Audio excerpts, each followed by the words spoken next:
नमस्कार, मैं प्रमोद प्रमिल और आप लोग देख रहे हैं परिक्रमा प्रेजेंट्स। परिक्रमा प्रेजेंट्स की 46वीं और इसके साथ साथ काव्य सरिता की 9वीं प्रस्तुति में मैं आप सभी लोगों का बहुत बहुत स्वागत करता हूं, बहुत बहुत इस्तकबाल करता हूं, खैर मकदम, खुशामदीद, एहतराम, अभिनंदन, वंदन, नमन और ढेरों सारा प्यार भरा सलाम करता हूं। मित्रों, बड़ी खुशी की बात है कि आज कीर्त शेष कवि डॉक्टर गिरिजानंदन त्रिपुरारित आकुल की स्मृति में ये परिक्रमा प्रेजेंट्स अपनी काव्य सरिता की 9वीं प्रस्तुति को लेकर आप लोगों के समक्ष उपस्थित है। मित्रों, काव्य सरिता की ये 9वीं कड़ी हमने सादर समर्पित की है शाहजहांपुर के उस स्मृत शेष कवि को, उस कीर्त शेष कवि को जिनको ओम प्रकाश अडिग जी के नाम से जाना जाता है। मित्रों, वर्ष 2022 में इन्होंने हमारे बीच से अपनी अंतिम सांस ली, लेकिन उन्हें उनका साहित्य, उनकी कविताएं, उनके गीत हमारे बीच में हमेशा ज़िंदा रखे हुए हैं, उनकी यादों को, उनकी स्मृतियों को ताज़ा रखे हुए हैं। और जैसा कि काव्य सरिता में हम हर बार किसी न किसी कवि, किसी न किसी साहित्यकार, किसी न किसी शब्द शिल्पी को आप लोगों के समक्ष प्रस्तुत करते हैं। जी हाँ, तो आज इस कड़ी में मैंने शाहजहांपुर जनपद के एक ऐसे गीतकार, एक ऐसे कवि, एक ऐसे शब्द शिल्पी, एक ऐसे रचनाधर्मी को अपने स्टूडियो में बुलाया हुआ है जिनको शाहजहांपुर साहित्याकाश में सरोज मिश्र जी के नाम से जाना जाता है।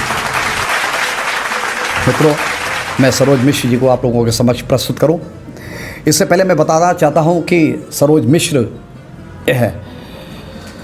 को साहित्य साधना के लगभग 11 वर्ष हो चुके हैं और इन्होंने अपने जीवन की पहली कविता मात्र जब ये 16 वर्ष की अवस्था में थे तब इन्होंने लिखी थी और उस कविता का शीर्षक था मिलन की प्रथम रात्रि प्रीतम। ये नायक और नायिका, मतलब एक नायक अपनी नायिका को चाहता है और वो उसको नहीं मिल पाती है, उसमें उस बिछुओं के चित्र को इन्होंने खींचने की कोशिश की थी। और उसके बाद जो इनकी कलम चली तो इन्होंने अपनी कलम से एक नहीं लगभग 400 गीतों को जन्म दिया है। एक जानकारी और दे दो कि Saroj Mishra ji ordinance clothing factory, मतलब आयुध वस्त्र निर्माणी में एक निरीक्षक के पद पर कार्यरत थे। चूँकि अंतर्मन से वो केवल एक साहित्यकार थे, एक कवि थे, इसलिए साहित्य साधना में नौकरी बाधक न बने, इसलिए उन्होंने नौकरी से वीआरएस मतलब स्वैच्छिक सेवानिवृत्ति पिछले ही वर्ष मतलब 2022 में ले ली और उसके बाद ये डट गए, इन्होंने कमर कस ली और कलम उठा के कागज़ पर कविताओं के चित्रों को खींचना शुरू कर दिया। सरोज मिश्र जी की 2 कृतियां भी प्रकाशित हो चुकी हैं, जिनमें जो सबसे पहली कृति है तुम, जो प्रेम और श्रृंगार के ऊपर है। इसमें प्रेम और श्रृंगार के गीतों को समाहित किया गया है। और इसी क्रम में इनकी जो दूसरी कृति है समय, जिसमें इन्होंने आध्यात्म और जीवन दर्शन को दर्शाने की कोशिश की है। सरोज मिश्र जी को अपनी साहित्य साधना के लिए एक नहीं अनेकों पुरस्कारों और सम्मानों से भी सम्मानित किया जा चुका है, जिसमें राही साहित्य संस्थान कानपुर द्वारा आपका साहित्य सम्मान हो चुका है। वर्ष 2018 में गीत ऋषि नीरज जी के सम्मान से भी आपको सम्मानित किया जा चुका है। आयुध वस्त्र निर्माणी त्रिशुनापल्ली की जो शाखा है, वहाँ से आपको साहित्य रत्न सम्मान से भी सम्मानित किया जा चुका है। शाहजहांपुर स्थित स्वामी शुकदेवानंद पीजी कॉलेज में उसके स्वर्ण जयंती समारोह में भी आपका अभिनंदन हो चुका है, आपका सम्मान हो चुका है। इसी क्रम में वर्ष 2014 में आपको तुलसी सम्मान से भी सम्मानित किया जा चुका है। राष्ट्रीय कवि संगम फतेहपुर मथुरा द्वारा भी आपका अभिनंदन किया चुका है। और यही नहीं, जिस कवि की स्मृति में ये काव्य सरिता का आयोजन होता है, डॉक्टर आकुल अभिनंदन से भी आपका अभिनंदन किया जा चुका है। आप लखनऊ के साथ साथ ताज महोत्सव के सुप्रसिद्ध कवि सम्मेलन में भी अपने हस्ताक्षर कर चुके हैं। आयुध वस्त्र निर्माणी शाहजहांपुर द्वारा प्रत्येक वर्ष श्री रामलीला के मंचन के बाद आयोजित किए जाने वाले कवि सम्मेलन में, अखिल भारतीय कवि सम्मेलन एवं मुशायरों में लगभग 10 से 12 वर्ष तक आपने संयोजन किया है, सफल संयोजन किया है। इनसे जब हमने साहित्यकारों के बारे में बात की तो इन्होंने बताया कि आप रामनाथ अवस्थी, भारत भूषण, शिशुपाल निर्धन, किशन सरोज और बुद्धिनाथ मिश्र जैसे साहित्यकारों से बहुत ही प्रभावित हैं। इनके साहित्य धर्मिता में उनकी जो साहित्य साधना थी, उनका जो शब्द शिल्प था, वो कई बार देखने को भी मिलता है। जब मैंने कुछ साहित्यकारों से सरोज मिश्र जी के बारे में बात की तो उन साहित्यकारों ने जो सरोज मिश्र जी की जो साहित्यिक साधना है, जो उनका साहित्य शिल्प है, उसके बारे में क्या कहा, आइए आपको रूबरू कराते हैं। सबसे पहले मैंने शाहजहानपुर जनपद के वरिष्ठ साहित्यकार, कवि, गीतकार श्री कृष्णधार मिश्र जी से जब सरोज मिश्र जी के बारे में बातचीत की तो कृष्णधार मिश्र जी ने कहा कि सरोज मिश्र जी का जो साहित्य सृजन है वो बहुत ही मासूमियत को लिए हुए है, जिसपे नकारात्मकता का कहीं पर कोई स्थान नहीं है, और शायद यही उनके गीतों का एक सबसे सकारात्मक पक्ष है। उन्होंने जो कुछ भी लिखा है सुंदर लिखा है, बोधगम्य लिखा है, जटिलता में नहीं उतरे। आपके गीतों में जो संबंधों का विवरण है वो जितना सीधा है उतना ही सरल है। सरोज मिश्र जी का जो प्रेमी है वो बहुत ही उदार, ईमानदार और समर्पित होता है। उनके गीतों में आकाशीय या खगोलीय दर्शन नहीं बल्कि संबंधों की या रिश्तों का जो प्रस्तुतिकरण है वो मन को मोहने वाला होता है। सरोज मिश्र जी अद्भुत और अनूठे गीतकार हैं, यानी उन्होंने अपना आशीर्वाद भी सरोज मिश्र जी को दिया हुआ है। इसी क्रम में जनपद के एक और साहित्यकार सुशील दीक्षित विचित्र, जो ओज के कवि के रूप में एक जाने माने नाम हैं, उनसे भी मेरी बातचीत हुई तो सुशील दीक्षित विचित्र जी ने कहा, सरोज मिश्र जी की कविताएं अधिकांशतः श्रृंगारमय होती हैं और इस क्षेत्र में उन्हें महारत भी हासिल है, जो अपने आप में अद्भुत है और अनूठा है। गीतों को सरल शब्दों में बांधना उनकी विशेषता है और जिसकी वजह से उनके गीत स्वतः ही उनके मनोभावों को चित्र के रूप में प्रस्तुत कर देते हैं। उनके गीतों की यह भी विशेषता है कि उन्हें सुनने और समझने के लिए दिमाग पर अनावश्यक जोर नहीं डालना पड़ता है। हर पंक्ति दूसरी पंक्ति से इस तरह से गुथी हुई होती है कि उसके अर्थ और उसके भाव स्वतः ही प्रकट होते हुए चलते हैं। वे एक समर्थ रचनाकार हैं, उनका रचना संसार समृद्ध है, वे जो कुछ भी लिखते हैं वो स्वतः ही गीत बन जाता है। इसी क्रम में हिंदी काव्य मंचों के एक बड़े गीतकार जिनको डॉक्टर राजीव राज जी के नाम से जाना जाता है, उनसे जब सरोज मिश्र जी के बारे में बात हुई तो उन्होंने बताया कि खुशी हो या दुख, भावों की अभिव्यक्ति जब अधरों की अंजुरी में नहीं समाती तब नैनों की कोर से अनानास छलक कर जो बहता है वही गीत होता है। गीत रचे नहीं जाते हैं।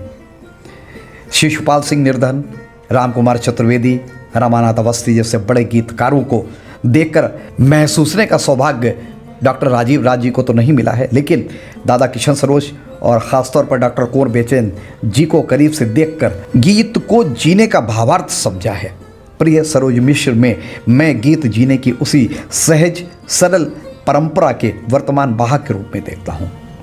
संवेदना का अविरल प्रवाह, सरलता का साकार स्वरूप और स्वयं को शब्दों में घोलकर समर्पित कर देने वाले एक सच्चे गीतकार के ही लक्षण हो सकते हैं, जो सरोज मिश्र में हूबहू परिलक्षित होते हैं। सरोज मिश्र जी के गीत बंद आंखों में साकार होती कल्पना के साथ साथ कभी एक तरफा संवाद हैं तो कभी विलाप हैं, कभी मन ही मन इष्ट के दर्शन का उत्साह तो कभी उम्मीद टूटने की आह और कराह भी है। कुल मिलाकर सरोज मिश्र जी से गीत परंपरा को एक बड़ी आस है। नहीं, उन्होंने सरोज मिश्र जी के प्रति अपने विश्वास को भी जताते हुए कहा है कि वे अपने गीतों की गागर छलकाकर श्रोताओं और पाठकों की प्यास बुझाते रहेंगे। और इसी क्रम में हिंदी काव्य मंचों के एक बहुत बड़े व्यंग्यकार जिनको तेज नारायण मिश्र बेचैन के नाम से जाना जाता है, उनसे जब मेरे सरोज मिश्र जी के बारे में बात हुई तो उन्होंने सरोज मिश्र जी की साहित्य धर्मिता के बारे में कुछ इस तरह से अपने उद्गार व्यक्त किए। हिंदी गीत परंपरा के ऐसे सिद्ध गीत पुरुष हैं सरोज मिश्र जी, जिन्होंने अपनी शब्द सिद्धियों को कहने के बृहत्तर आयामों से न केवल अंचल को अपितु संचार साधनों के माध्यम से समृद्ध भारत को अपनी ओर आकर्षित किया है।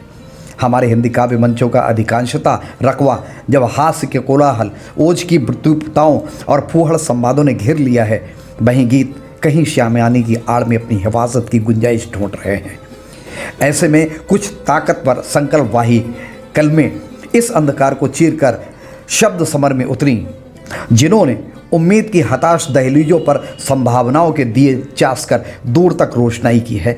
सरोज मिश्र जी उसी उजाले की परंपरा के ज्योतिवाही हस्ताक्षर हैं। सरोज मिश्र जी के गीतों में छायावादी स्पर्श के साथ साथ अधुनातन युगबोध अपनी गहरी गमक लिए होता है। गीतों को अनेक फलक से महसूस कर कागज़ पर उतार देने का हुनर हर किसी को नहीं होता है, लेकिन सरोज मिश्र का गीतकार आए दिन हर बिंब को गीत कर देने की कला में माहिर है। जग बीती को आप बीती बनाकर उनके गीत का कैनवास, उनके गीत निष्पाण होने की मुनादी हर वक्त करता नजर आता है। उनके गीतों का भाव पक्ष मानो किसी योगी की समाधि की तरह है, तो वहीं कला पक्ष काव्य रूपकों का चमत्कार केंद्र है। अर्थों, संदर्भों और वैविध्यता की दृष्टि से सरोज मिश्र जी का रचना संसार काबिले गौर है। वर्तमान में जो भी कल में गीतोन्मुख होकर सजनरत हैं, उनमें भाई सरोज मिश्र जी का ओहदा राजपट है। और इसी के साथ साथ तेजनारायण मिश्र जी ने भी अपना आशीष सरोज मिश्र जी को दिया है। जी हाँ, तो अब देर किस बात की है, सरोज मिश्र जी का परिचय हो गया है। सरोज मिश्र जी के बारे में जो साहित्यकार लोग हैं उनकी राय भी आप तक पहुंच चुकी है, और अब बारी है सरोज मिश्र जी को मंच पर दावत देने की, डायस पर बुलाने की। तो मैं डॉक्टर आकुल के गीत की 2 लाइनों से उन्हें मंच पर आने की दावत देता हूं। जी हाँ, डॉक्टर आकुल ने कहा है, कुछ नए से स्वप्न नैनों में बसा कर देखिए, कुछ नए से स्वप्न नैनों में बसा कर देखिए, प्यार का नवगीत हूँ मैं, प्यार का नवगीत हूँ मैं, गुनगुना कर देखिए, प्यार का नवगीत हूँ मैं। तो प्यार के ऐसे ही नवगीतकार सरोज मिश्र जी को मैं आपके ज़ोरदार तालियों के बीच मंच पर आने की दावत देता हूँ। आप ज़ोरदार तालियों से उन्हें मंच पर आने के लिए आदेशित करें। भाई सरोज मिश्र जी।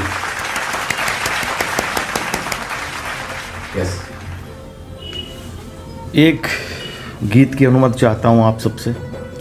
गीत का विषय जीवन दर्शन और समाज को जोड़कर, हम सब मनुष्य हैं, गलतियाँ करते हैं अपने जीवन में, गलतियाँ होती हैं, बहुत बार गलतियाँ दोहराई भी जाती हैं। असफलता और सफलता हमारी गलतियों के पीछे निहित होती है। संदर्भ ये है कि कुछ लोग ऐसे होते हैं जिनको गलतियों के साथ में परिवारजन नहीं मिलता या सहयोग नहीं मिलता समाज से। उस सामाजिक सहयोग की अपेक्षा को रखते हुए मानवीय मन की जो दुर्बलताएं हैं उनको एक गीत में बांधने का प्रयास किया है। आप सबको समर्पित करता हूँ कि जन्म मरण दो छोर नदी के, जन्म मरण दो छोर नदी के, जीवन जैसे बहती धारा, जन्म मरण दो छोर नदी के, जीवन जैसे बहती धारा, नैया डगमग बिन माझी के, देखो किस दिन मिले किनारा, देखो किस दिन मिले किनारा।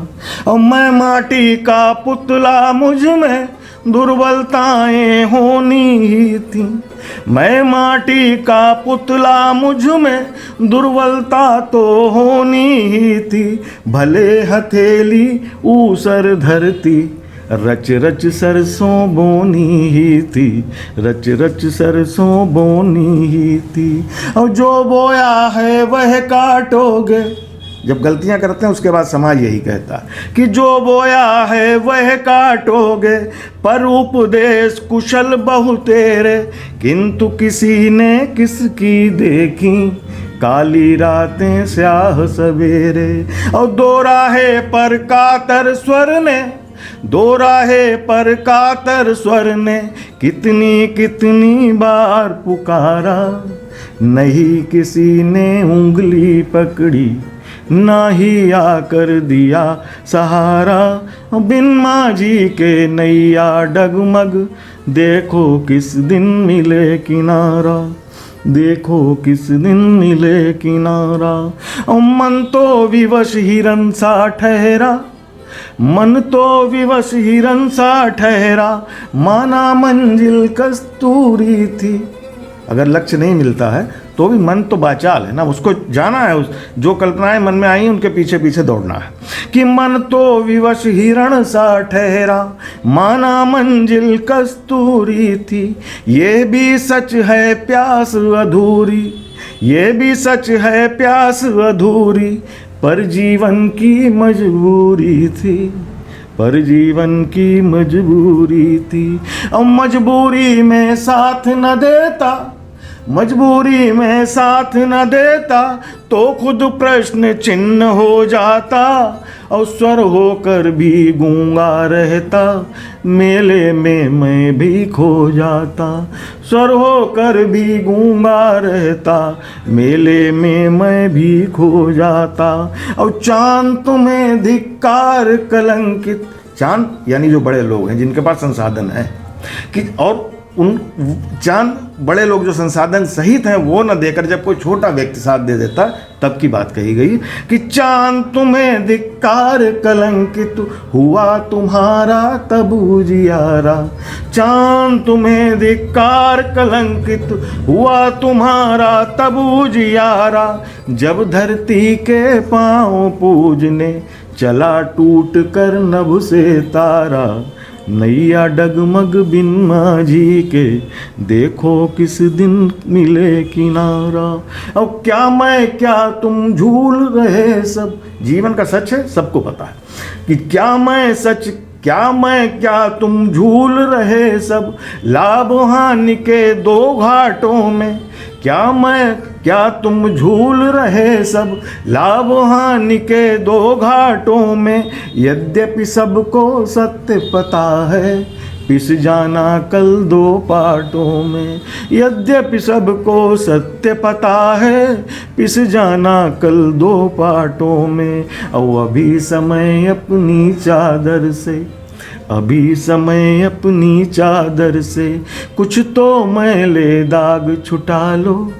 अभी समय अपनी चादर से कुछ तो मैले दाग छुटा लो। तुम्हें मिले जो प्रेम पंथ पर उस पर पूरा प्यार लुटा दो, उस पर पूरा प्यार लुटा दो। और रोती आंख अयोध्या समझो, रोती, भगवान को यहाँ भी ऐसे देखा जा सकता है कि रोती आंख अयोध्या समझो, आंसू को तुम राम तुम्हारा। रोती आंख अयोध्या समझो, आंसू को तुम राम तुम्हारा। उस दिन तुमको अपना लेगा हर मंदिर मस्जिद गुरुद्वारा। नैया डगमग बिन माझी के देखो किस दिन मिले किनारा, देखो किस दिन मिले किनारा।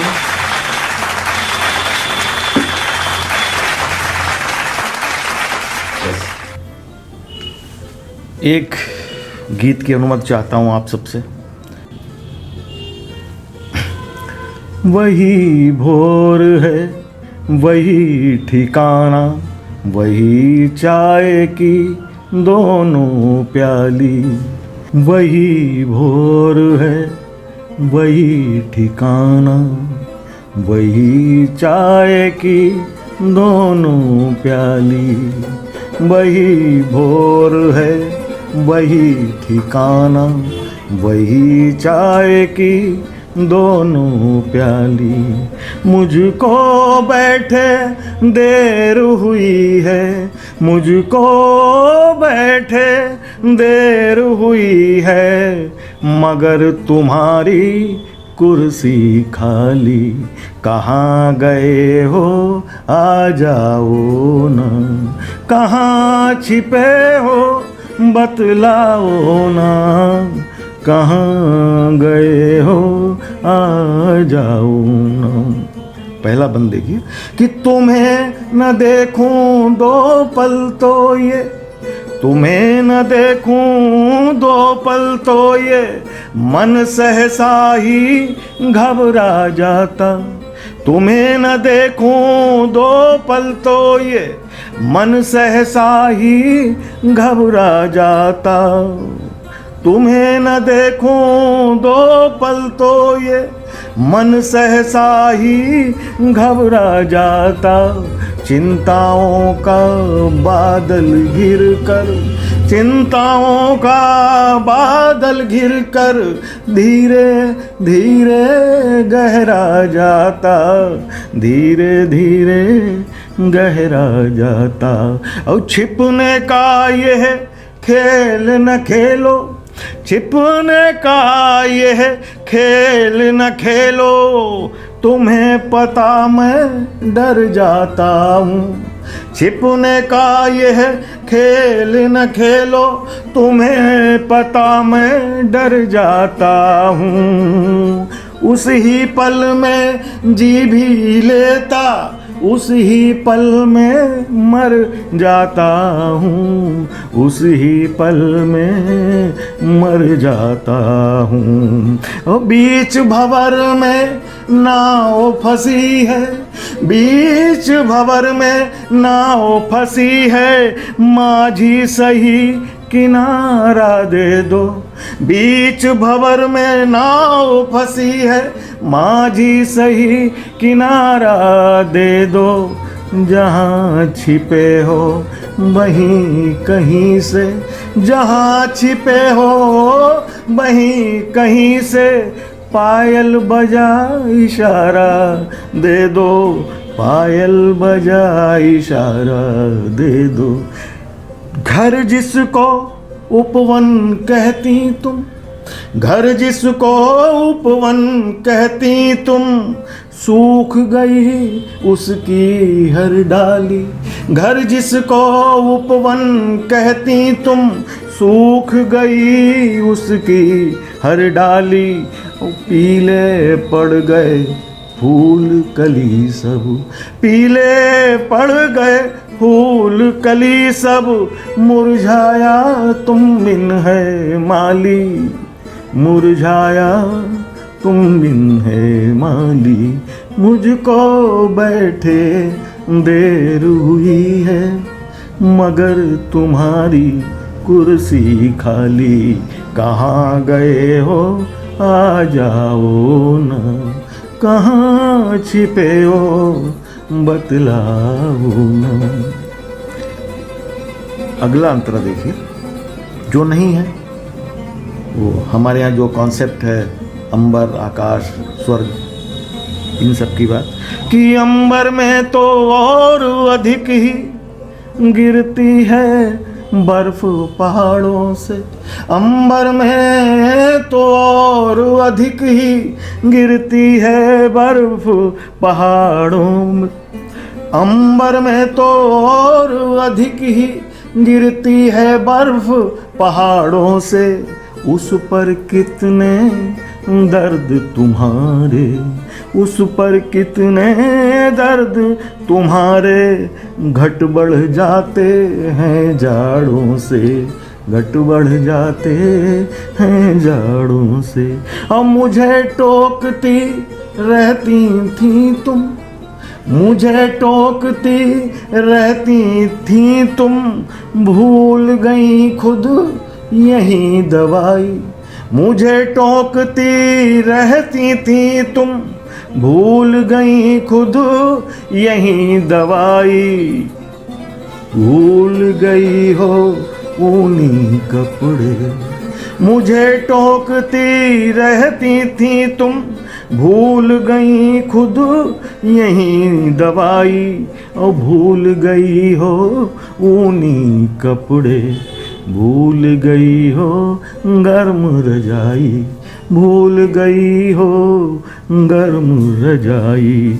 अब यहीं रखे हैं, यहीं रखे हैं कंगन बिछिए, यहीं रखे हैं कंगन बिछिए। मेहंदी बिंदी इत्र महावर, यहीं रखे हैं, यहीं रखे हैं कंगन बिछिए। मेहंदी बिंदी इत्र महावर, चित्र तुम्हारे कई टंगे हैं, फिर भी खाली खाली है घर, फिर भी खाली खाली है घर। और जल जल काजल हुआ आज मैं, जल जल काजल हुआ आज मैं। ओ कजरारी आंखों वाली, जल जल काजल हुआ आज मैं। ओ कजरारी आंखों वाली, एक बार फिर तुम्हें देख लूं, एक बार फिर तुम्हें देख लूं, तो घुल जाए मुझ में लाली। कहाँ गए हो आ जाओ ना, कहाँ छिपे हो बतलाओ ना। अंतिम बंद देखिए कि तुम बिन झुलसी चौबारे पर, तुम बिन झुलसी चौबारे पर, प्रिय तुम्हारी तुलसी माई। तुम बिन झुलसी चौबारे पर, प्रिय तुम्हारी तुलसी माई। मैले सालिग्राम तुम्हारे, मौन हुए दोहे चौपाई, मौन हुए दोहे चौपाई। और सर कर लूं उत्तर या दक्षिण, सर कर लूं उत्तर या दक्षिण, कोई नहीं मुझे जो टोके। सर कर लूं उत्तर या दक्षिण, कोई नहीं मुझे जो टोके। और कब सोऊं कब जागूं, घर में कोई नहीं मुझे जो रोके। और तुम थी असगुन सगुन मनाती, तुम थी असगुन सगुन मनाती, तुम थी असगुन सगुन मनाती, जिनको मैं था नहीं मानता। तुम थी असगुन सगुन मनाती, जिनको मैं था नहीं मानता। आज तुम्हारे बिन लगता है खुद को ही खुद नहीं जानता, खुद को ही खुद नहीं जानता। और कौन घड़ी थी वो अनहोनी, कौन घड़ी थी वो अनहोनी, जिसने छीनी हर खुशहाली। कौन घड़ी थी वो अनहोनी, जिसने छीनी हर खुशहाली। दर्पण टूटा था उस दिन ही, दर्पण टूटा था उस दिन ही, दिखी राह पर बिल्ली काली। और मुझको बैठे देर हुई है, मगर तुम्हारी कुर्सी खाली। कहाँ गए हो आ जाओ ना, कहाँ छिपे हो बतलाओ। बहुत बहुत शुक्रिया, बहुत बहुत धन्यवाद, बहुत बहुत आभार। अभी आप शाहजहांपुर के सुविख्यात गीतकार, कलमकार, साहित्य शिल्पी सरोज मिश्र जी के गीत को सुन रहे थे, यानी कि वही वोर है, यानी मगर तुम्हारी कुर्सी खाली। भावनाओं को कितने गहरे तक अपने अंतर मन में समेटे हुए था ये गीत। और सच यही है कि इस दुनिया जहान में यूँ तो बहुत सारे रिश्ते रहते हैं, लेकिन कहते हैं जो पति और पत्नी का रिश्ता होता है सबसे ज़्यादा अद्भुत और सबसे ज़्यादा अनूठा रिश्ता होता है। और इसका एहसास हमें तब होता है जब दोनों में से कोई एक नहीं होता है। कुछ इसी तरह के चित्र उन्होंने अपने इस गीत के माध्यम से आप लोगों तक पहुंचाने का प्रयास किया था। मुझे आशा ही नहीं वरन पूरा विश्वास है कि आपको ये गीत बहुत अच्छा लगा होगा। जी हाँ, और मैं सरोज मिश्र जी का बहुत बहुत आभार व्यक्त करता हूँ, और आभार व्यक्त करता हूँ परिक्रमा प्रेजेंट्स के अपने सभी सुधी साहित्य सुधी श्रोताओं का। जी हाँ, आप हमारे चैनल को ऐसे ही प्यार से देखते रहिए, हमारा हौसला और हमारा संबल बढ़ाते रहिए। मैं ऐसे ही बराबर लगातार नए नए गीतकारों, नए नए रचनाकारों को लेकर आपके समक्ष उपस्थित होता रहूँगा। फिलहाल अभी मुझे इजाज़त दीजिए। बहुत बहुत शुक्रिया, बहुत बहुत धन्यवाद। जय हिंद, जय भारत।